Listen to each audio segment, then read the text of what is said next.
Well, it's important now, and it's going to be even more important in the coming years.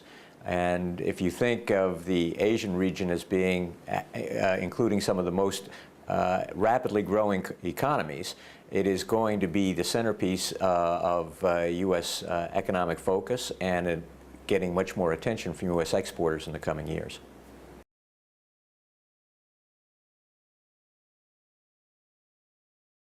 Well, the Trans-Pacific Partnership is not yet an institution. It is an effort to create a platform trade agreement that can form the basis for broader economic integration across the Asia-Pacific.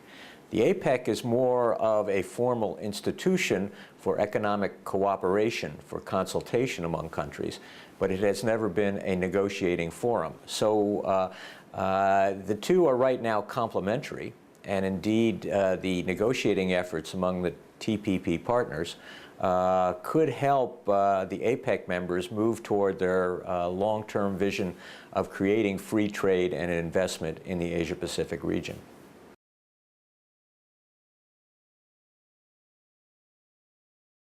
We need to pursue trade and economic relations with China in a way that encourages them to have the most productive growth, the most efficient adjustment within their economy, and that is something that is being done through the much more intensive consultations that are now held between U.S. and Chinese leaders on a regular basis, not only in APEC and in the WTO, but also we have the Strategic Economic Dialogue that brings together many senior members of the U.S. administration with their counterparts in China.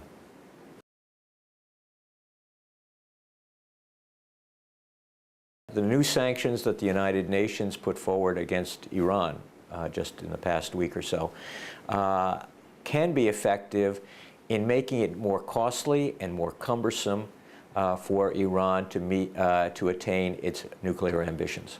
And indeed, it is likely to delay the time period that it takes Iran to make progress. That in and of itself has benefits because it provides time for offsetting political developments in Iran and elsewhere that might temper those nuclear ambitions. So it's a positive step forward, but if one thinks that this is going to cause the Iranian regime to buckle under, unfortunately they're going to be disappointed.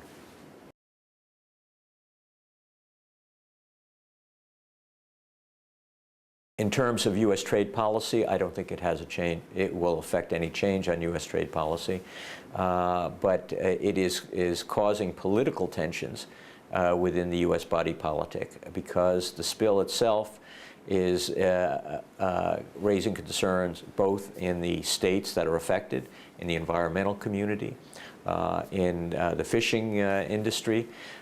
So it has a number of economic and political impacts that are going to complicate the process of bringing political consensus on a wide range of issues that are being discussed in Washington.